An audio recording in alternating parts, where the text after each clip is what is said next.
me. We're back here with a brand new episode of Mighty Mac Week in Review. How are you guys? It's been almost 50 days since you've seen us last over this long Christmas break. As usual, my name's Dave Molinaro. I'm joined by my partner, Sarah Pasternak. It's definitely good to be back, Dave.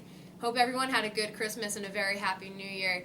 We've been gone for almost 50 days, missed a lot while we were out. We'll be coming at you guys now every Monday for the rest of the semester. While we were gone, the women's and men's basketball teams combined for 22 games, 13 of them being in CSAC play, so we'll try to keep you up on all the Mighty Mac happenings. Let's start with the women's basketball team. They went 3-7 over break, 3-3 in conference, had a couple games. Let's check out the highlights. Check it out. With time winding down in the first quarter, the Macs gave up a late bucket to Summit, but Riley Larkin will not be denied. A little stop, pop, and drop to beat the buzzer to put the Mighty Macs up 10-8 at the end of the first.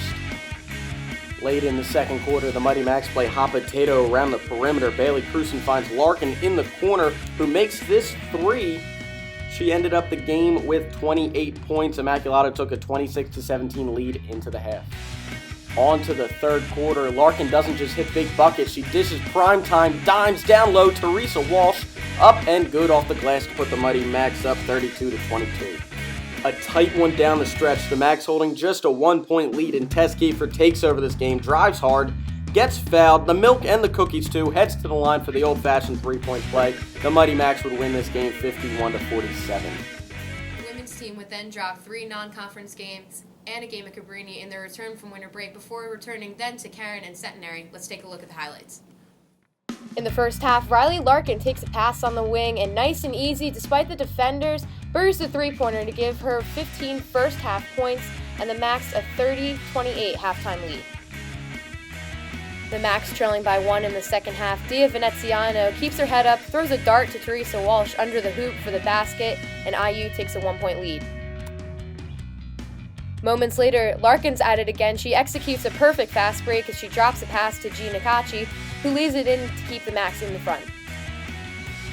In the closing minutes of the third, it's newcomer Tamira Laws starting to make a presence for herself as she converts the and one opportunity as time expires, but the Mighty Macs would fall later to the Highlanders by 63-58. Just 2 days later, the Macs were back in Alumni Hall hosting Centenary, and Laws and Larkin back at it pretty early, execute this perfect give-and-go pass in transition as the transfer gets 2 of her 15 points on the day. The Macs are playing stout defense, and Teresa Walsh knocks this ball loose. Gina Kachi scoops it up and hits Bailey Cruson in transition, who was cutting to the basket for the fast break bucket.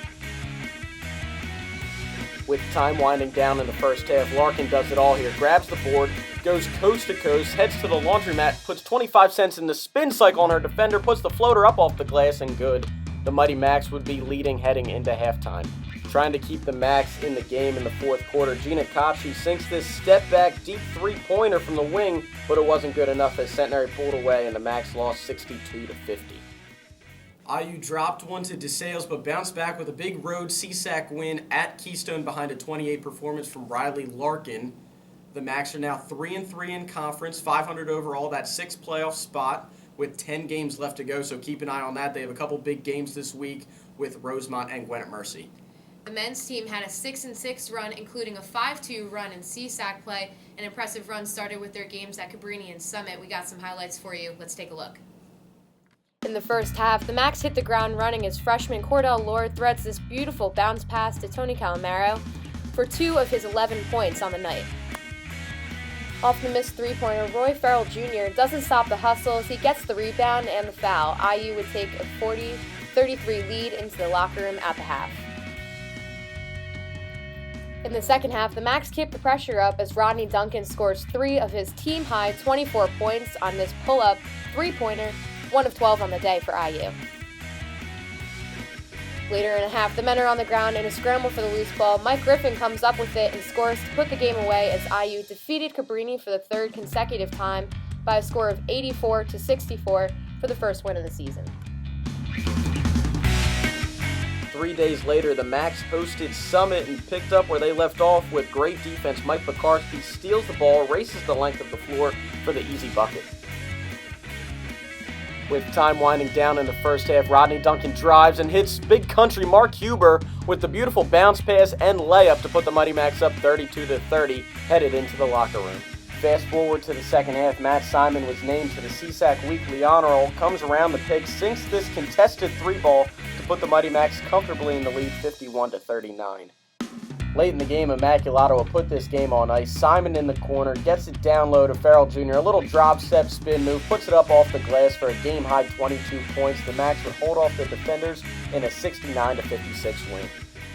Following those two wins, the Macs went 1-4, including a 1-1 stretch at the Hampton-Sydney Holiday Tournament down in Virginia. Rodney Duncan was named to the All-Tournament team.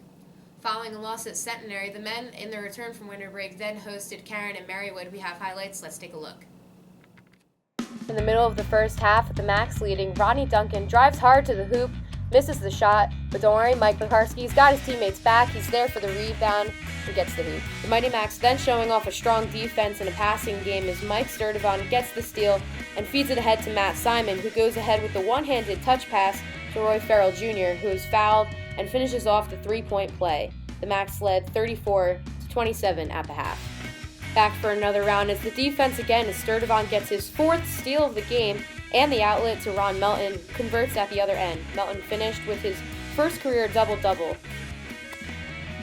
And with the defense continuing to steal the show, they finish off the game for IU. After a miss, Tony Calamaro shows no quit as he hustles the length of the floor and rejects the shot from behind. IU would top Karen 70-63. 2 days later, the Macs look to keep things rolling as Roy Farrell Jr. shows off some fancy dribbling work between the legs, hits the step-back J. The Macs took a 14-0 lead early on in this game. Late in the first half, Mike Griffin gets the ball in the corner. He's been hitting the weight room, drives hard, past three defenders, puts it up and in, and the Macs hold a 43-32 lead headed into the locker room. Immaculata had a team record 15 three-pointers thanks to Matt Simon, who was absolutely berserk this night, hits this ridiculously long three, shushes the Marywood bench. He was just getting started. Sometimes when you're feeling it, you just gotta feed the beast. Matt Simon, barely across midcourt, drops another contested deep three. He had 27 points, 9 of 11 from long range. The Macs won 70-64. The Macs lost to Keystone, but had a big bounce-back win over Summit behind a 16-point Roy Farrell Jr. performance. The Macs are now 5-3 in conference. And now the men are sitting in a three-way tie for third place in the conference. So come out to the games this week, see how they'll be improving. They're going to Rosemont on Wednesday and hosting Gwen and Mercy on Saturday.